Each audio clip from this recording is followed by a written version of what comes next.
Kuwait தேசத்தில் சர்ச்சுக்குள்ளே வந்துட்டேன். பாஸ்கர் அப்பா தான் பேசுகிறேன். எவ்வளோ கிறிஸ்மஸ் ட்ரீ வச்சுருக்காங்கன்னு பாருங்கள். இது எவ்வளோ கூட்டம் வந்திருக்குன்னு பாருங்கள். சர்ச்சுக்குள்ளே ஒரு குடியில் வச்சுருக்காங்க, அதையும் உங்களுக்கு காமிக்கிறேன். அனைவரும் என் வீடியோவுக்கு சப்போர்ட் பண்ணுங்கள், சப்ஸ்கிரைப் பண்ணுங்கள், லைக் பண்ணுங்கள், என்னுடைய சேனலை ஆசீர்வதிங்க. இதான் குடியில் பாருங்கள்.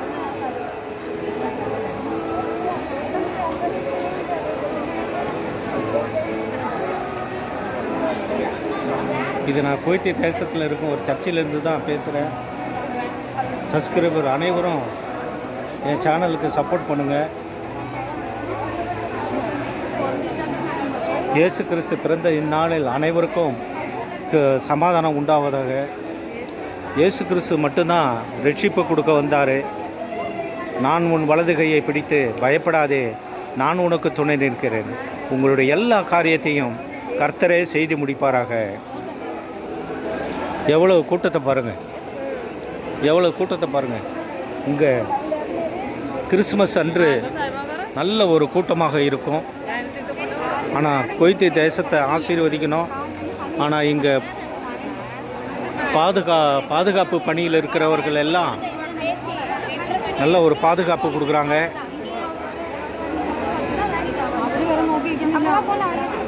டிராஃபிக் போலீஸ் இங்கே எல்லோரும் நல்லா உங்கள் வேலையை சிறப்பாக செய்கிறாங்க. இங்கே வந்து கேண்டீனுக்குன்னு ஒரு பகுதி வச்சுருக்காங்க. அதுதான் இப்போ உங்களுக்கு காமிக்க போகிறேன். இங்கே பாருங்கள், கேண்டீனுக்குன்னு ஒரு பகுதி இருக்குது. இது சிறப்பாக வச்சுருக்காங்க.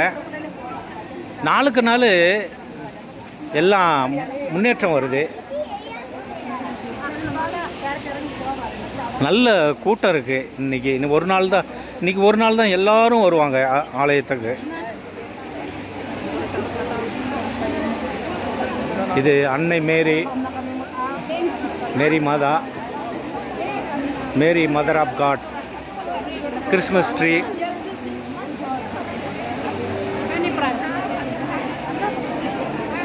வேதத்தில் இருக்கிற எல்லா வாக்குத்தத்தமும் உங்களுக்கு வாழ்க்கையில் நடைமுறைப்படுத்த வேண்டும்.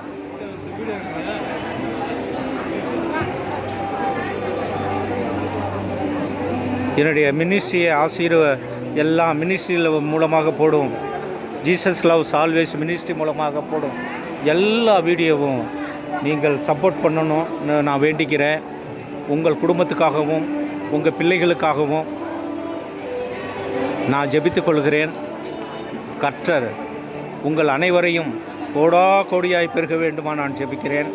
வேலைத்தளத்திலையும் உங்கள் குடும்பத்திலையும் பிள்ளை இல்லாதவர்களுக்கு இந்த வீடியோவை பார்க்கும் ஒவ்வொருவருக்கும் உங்களுக்கு ஆசீர்வாதம் கடந்து வருவதாக. நான் உன் வலது கையை பிடித்து பயப்படாதே, நான் உனக்கு துணை நிற்கிறேன். இந்த வார்த்தையை எனக்கு கொடுத்திருக்கிறார். இந்த வார்த்தையை உங்களுக்கு நான் கொடுக்கிறேன். இதை விசுவாசமாக இந்த வார்த்தையை பிடித்து கொள்ளுங்கள். கர்த்தர் என்றென்றுக்கும் உங்களை ஆசீர்வாதமாக நடத்துவார். ஒரு சாதாரண மனிதன் எலியாவை உயிரோடு பரலோகத்துக்கு எடுத்து தங்க ரதத்தில் சென்றார் என்றால், நாம் இந்த உலகப்பிரமாண காரியத்தில் அவருக்கு ஆசீர்வதிப்பது லேசான காரியம். கிருபையும் சமாதானமும் உண்டாவதாக. ஆமென்.